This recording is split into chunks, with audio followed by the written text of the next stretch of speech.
आज नवरात्रि के 8वें दिन जानते हैं माता महागौरी के बारे में।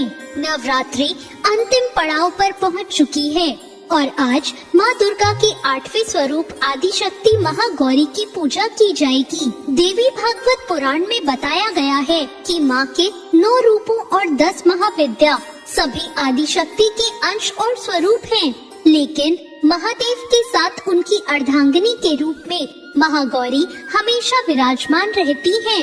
माँ दुर्गा के इस स्वरूप की पूजा करने से सोम चक्र जागृत होता है और इनकी कृपा से हर असंभव कार्य पूर्ण हो जाते हैं। ज्यादातर घरों में इस दिन कन्या पूजन किया जाता है और कुछ लोग नवमी के दिन भी पूजा अर्चना करने के बाद कन्या पूजन करते हैं।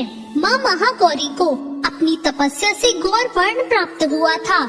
उत्पत्ति के समय ये 8 वर्ष की थी, इसलिए इन्हें नवरात्रि के 8वें दिन पूजा जाता है। अपने भक्तों के लिए यह अन्नपूर्णा का स्वरूप है। यह धन वैभव और सुख शांति की अधिशात्री देवी है।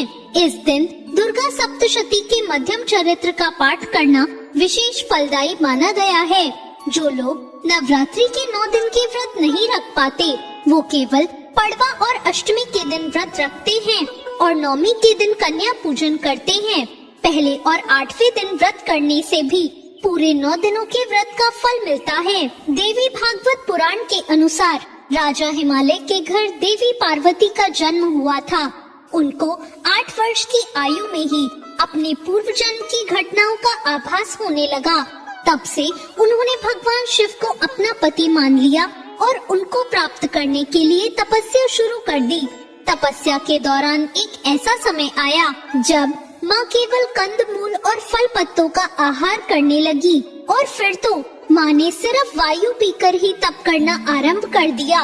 पर ऐसा करने से माँ का शरीर काला पड़ गया और फिर भगवान शिव ने माँ की तपस्या से प्रसन्न होकर उन्हें गंगा स्नान करने को कहा।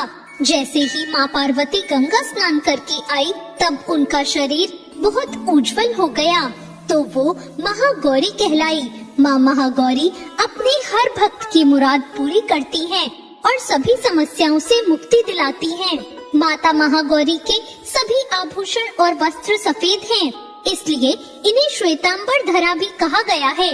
ये माता 4 भुजाओं वाली हैं और इनका वाहन वृषभ है, इसलिए इन्हें वृषारूढ़ा भी कहा जाता है। इनके ऊपर वाला दाहिना हाथ अभय मुद्रा में तथा नीचे वाला हाथ त्रिशूल धारण किया हुआ है। ऊपर वाले बाएं हाथ में इन्होंने डमरू धारण किया हुआ है और नीचे वाला हाथ वर मुद्रा में है। इनकी पूरी मुद्रा बहुत शांत है। पति रूप में शिव को प्राप्त करने के लिए महागौरी ने कठोर तपस्या की थी। ये अमोघ फलदायिनी है।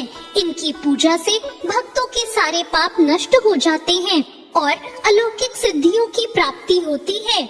महागौरी का पूजन अर्चन उपासना आराधना कल्याणकारी है। यह देवी सर्वभूतेषु माँ महागौरी रूपेण संस्थिता। नमस्तस्यै नमस्तस्यै नमस्तस्यै नमो नमः। अष्टमी के दिन पूजा बाकी के नवरात्रों की अन्य तिथियों की तरह ही की जाती है। इस दिन माँ के कल्याणकारी मंत्र ओम देवी महागौरी नमः मंत्र का जाप करना चाहिए और माता को लाल चुनरी अर्पित करनी चाहिए। साथ ही जो लोग कन्या पूजन कर रहे हैं, वो कन्याओं को लाल चुनरी चढ़ाएं। सबसे पहले लकड़ी की चौकी पर लाल कपड़ा बिछाएं और फिर माता की तस्वीर या मूर्ति पर सिंदूर और चावल चढ़ाएं। साथ ही माँ दुर्गा का यंत्र भी साथ रखकर उसकी पूजा करें। माँ को अपने भक्तों को कांतिमय सौंदर्य प्रदान करने वाला माना जाता है।